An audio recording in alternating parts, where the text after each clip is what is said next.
உதவித்தொகை பெற்ற ரோன் 95 பெட்ரோலை தாய்லாந்தில் பதிவு செய்யப்பட்ட வாகனங்களுக்கு விற்பனை செய்த சந்தேகத்திற்குரிய எண்ணெய் நிலையங்களுக்கு எதிராக உள்நாட்டு வணிக மற்றும் வாழ்க்கை செலவின அமைச்சு கடந்த சனிக்கிழமையன்று நடவடிக்கை எடுத்தது.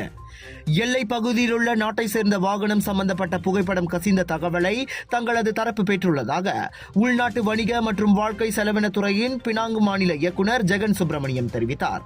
சுங்காய் பாக்காப் RR ஓய்வு இடத்திற்கு அருகே உள்ள எண்ணெய் நிலையம் ஒன்று தாய்லாந்து எண் பட்டையை கொண்ட வாகனத்திற்கு ரோன் 95 பெட்ரோலை நிரப்பியதாக சந்தேகிக்கப்படுகிறது.